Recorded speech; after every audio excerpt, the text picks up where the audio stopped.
Hi guys, it's Triple C. Today we're gonna look at the MSI Prestige PX60 6QE laptop. Well, today I'm just gonna basically look at it and talk about it because I actually don't have that much time to make a full review. I was intended to do that with all the pretty close-ups and stuff like that. I think I would still do a few close-ups, I'm just gonna throw it in there, but I actually just gonna talk about it because this is my main computer now, and it's actually a very good laptop. I was looking around for some time, and I finally picked this one. And the whole point of it is to find a laptop that's capable to do video games at the same time. Doesn't look like a gaming laptop. I mean, look at that. This looks real nice. This looks, well, as the name of the product says, prestige. This looks like a business machine. This looks like a designer's machine. This doesn't necessarily look like a gamer's laptop, and that's what I was going for. MSI have a lot of other machines that's a lot better than this on cooling, on the specs, or even on the price. But I needed something that doesn't say I'm a gamer. I wanted something that's capable for everything, because this is going to be my main machine for a while. So that's what I got, and it sure looked nice. The silver brush finish, it feels and looks real nice. One other thing about it is, yeah, it really is about this look. So I guess we'll get to the spec first. Well, it is using an Intel 67. It uses the Intel i7 6700QH or HQ. Oh, damn it! I don't know my specs.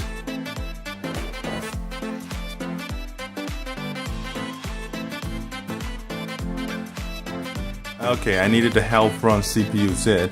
So we got an Intel Core i7 6700HQ. That's what it is. Processor, it's a quad-core processor. It's pretty powerful for the laptop processors. Yeah, it's a default at 2.6 gigahertz. It's got some kind of a turbo boost to 3. I don't know exactly, 3.3 or 3.5 gigahertz. It's decent. It's more than average, and that is good enough for me because that's really all I need. It does have Nvidia Gtx 960M graphics on it, and then but then it's in a way that only when it's needed you'll be activated. Of course, you can set it in the Nvidia driver to have it activated all the time, but that generates a lot of heat. So the laptop itself, for the most part, uses the Intel onboard graphics. I think it's the 5 series. It's okay. For videos, for most other things, it's just fine. So let's get to the I/Os. So we start on the right side. We have the Ethernet port. We got the display port. We got the HDMI. We got the SD card. No, all good. And here we have the Thunderbolt 3, because that was actually one of the turning points of me getting this laptop. And here on the left side, we have the power input. We got 2 USB 3.0 port, and we have audio input, and we got a hi-fi audio output. I actually like that very much. It sounded good, and it's gold-plated. It made me feel special.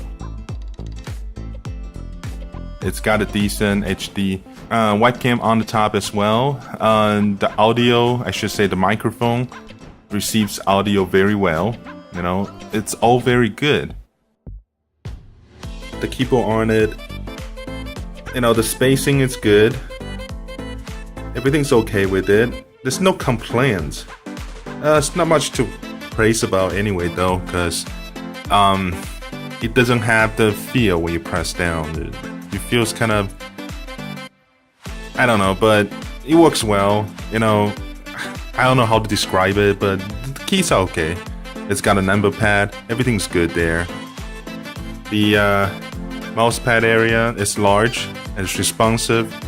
It works well, but you know, I obviously use a mouse instead. But when needed, when you bring this thing out, it's there for you. It's good. The speakers on this thing is really just so-so. It does surround sound, it's got a few features, but most of the time it's not loud enough. I suppose it's not really meant to do that well, you know, and it's very thin too, so I don't blame them for that, but at least they sounded good.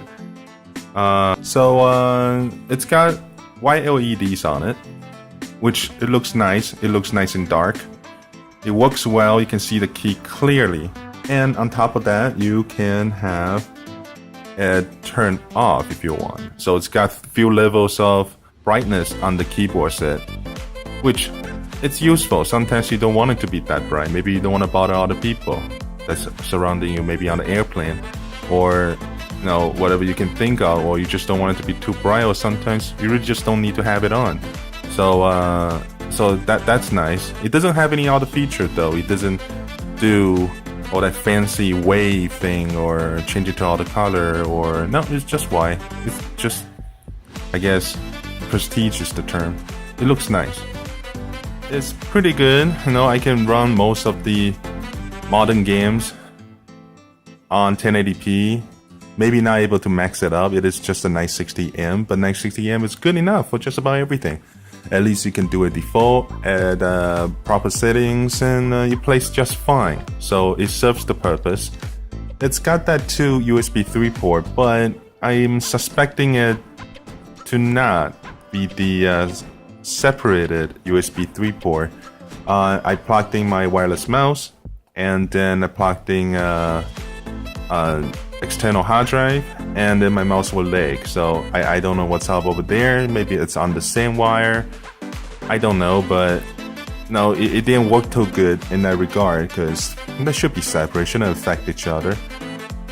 But it doesn't matter. Right now I'm using a Bluetooth mouse from Microsoft. I might as well talk about it. It's the Microsoft, whatchamacallit? Right, it's Microsoft Designer Bluetooth mouse. It's really flat. It's kind of weird. When I first sort of decided to buy it, you know, I thought about if I really wanted to be flat, but you know, it's actually very comfortable. It's very neat. It's a Bluetooth mouse. It's really simple though, but it's neat. The power compartment just push down. It's magnet. It's easy. And the setup is really easy. Just hold on to the button and then you set up once, and then from that point on, it will just automatically funds itself. And then according to the internet, the battery should last 3 to 6 months, so that's good enough for me for a change. You know, so yeah, good mouse.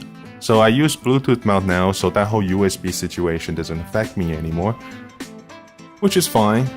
So one of the things about this laptop is, obviously I already mentioned that I'm going to use it as my main PC. And I'm going to use it as my main PC for a while, because you know, I'm more likely to be on the go now it is to be, you know, stationary at one place for a while. So the turning point is that Thunderbolt 3 port. It's in the USB Type-C connector, but Thunderbolt, thing about it is it can transmit very high data rate, and there are many external graphics adapters that's making Thunderbolt support, or I should say in that interface, and then they work really well.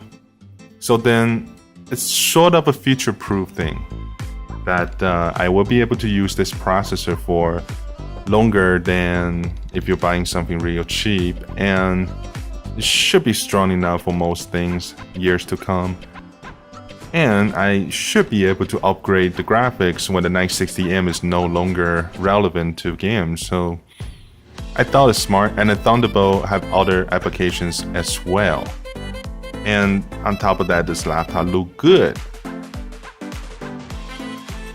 So there it is. That's my main computer. Some of the other neat things about this laptop that win me over, such as the indicator LEDs. It's nice round circle LEDs. You can see exactly what's going on. I like that. I hated the last few laptops. The only LED I got is if your laptop's charging.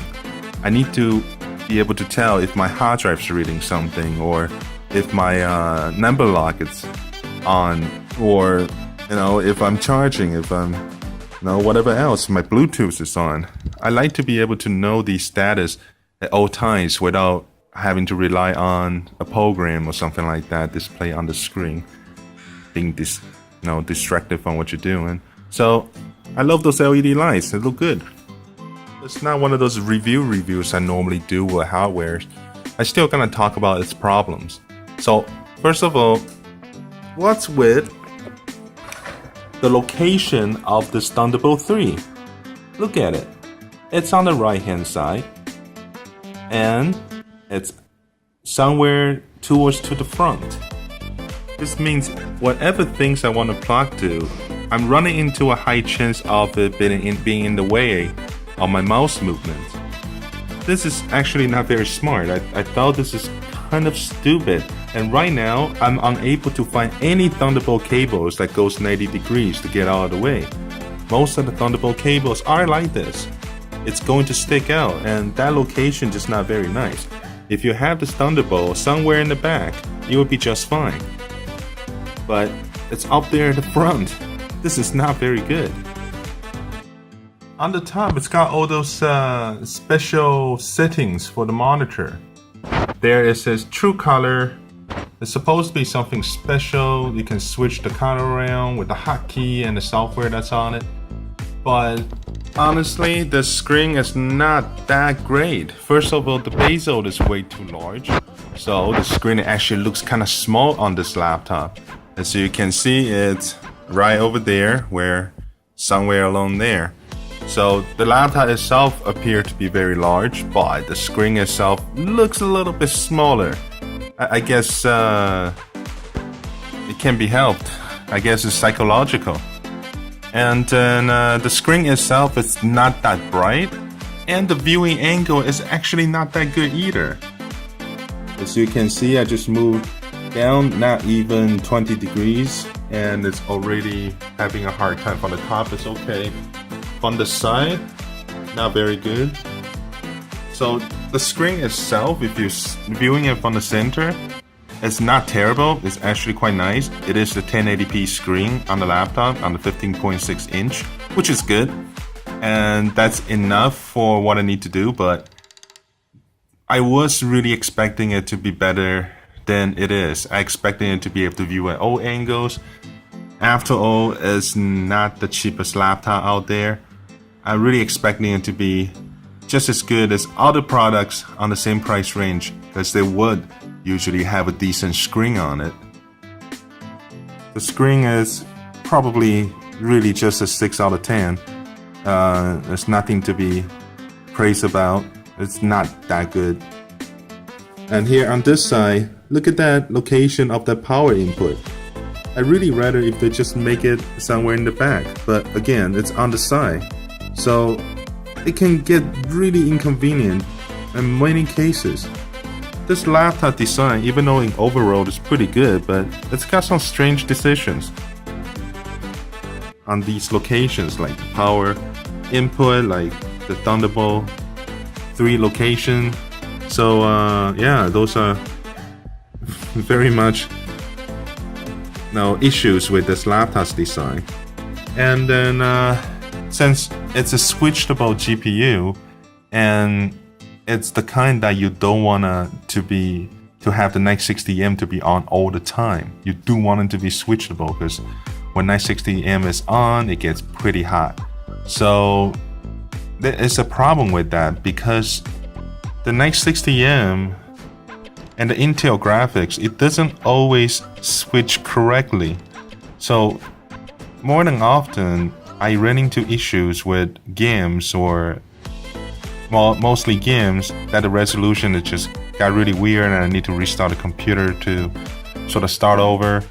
And that happens quite often. I don't know if I should blame the laptop or I should blame the driver software, but something's not right there. It should work 100% of the time if you want to make it switchable, or have a mechanism to have it always on one of them or something. But don't be like, oh, we're gonna do the switch and yeah, it doesn't work right. half the time because sorry you're on PC or something like that. I don't think that's excuse. That's just like a lazy way to get away from, you know, needing to spend the money and the effort to develop something that actually works. So if they could work on that and make that software, or I don't know if it's hardware, but just make this experience better, then this will actually be much higher rated by people than it is now. So having said that, for something they can control and not doing very well is the cooling. The cooling is not great. It's got those two vents that sort of, I'm pretty sure it takes the air in. You know, I haven't opened it, I don't really know, but here's got vents. Here's, I suppose it got vents. Here's got vents. Here's got vents. There's vents on the side. Most of the time I feel the air going through on the side. Now the problem is, look how low the standoffs are. This is a really wide laptop, but those standoffs are not very tall. They need to be a little bit taller than this because since it's got such a large surface, more often than not, you're going to not able to use those standoffs at all unless if you put it on the flat table. But even so, depending on the material of the table, it might not draw enough air. It doesn't pose any problems even when it gets warm, but it's always a bad feeling when your laptop runs pretty hot. So yeah, if they can do a better job on that, that would have been great for the next one. But you know, even though I say it's a problem, but it doesn't really cause any issues. So you know, if you are thinking about buying one of those, it just, the cooling is not the best, but at least you'll always be in a normal operational, you know, accepted range anyway, so it should be alright. So by the time I'm finished, by the time I got some time to do the editing of the video, it's already pretty late. So right now I'm at the balcony because my brother already went to bed. There's a lot of stuff that happened since my last video explaining what's going on with my wife. I think I'll try to find time to talk about that, but for right now, this is the situation. I don't have that much time because I'm working hard with my new career, and there's a lot involving with it that takes a lot of time out of my life. So it's pretty difficult to create videos that's more scripted. That's there's just only so much time there that you can spend, including the weekends, including the holidays. So, but I do have a few video game reviews coming out, and I have a few pieces of hardware because the hardware is a little bit easier to come by here in Taiwan compared to when I was in Toronto, just because the availability. So anyway, I just gonna have a conclusion quickly that this laptop is actually pretty good. It does everything that you need to do, and it's a bit expensive, but I wanted something that looked more, that can be on both business side and capable of games. So there isn't very much choices in that regard. So out of all of them, this one is pretty good, and I am recommending it. But those shortcomings, it's not exactly a premium feeling laptop. So having said that, it's very good. It doesn't feel premium. You notice I am not really directly looking into the camera because that flashlight is actually very bright. So anyway, I'm gonna finish this off quickly. So it doesn't feel premium, but it's got all the goodies that's in it. So you will do exactly what you need it to do, which is very good. So I still gonna give it a pretty high rating. And for the next few videos that I'll be doing more gameplays or game reviews or video game related surrounding this laptop, so you can see more of what this hardware can do.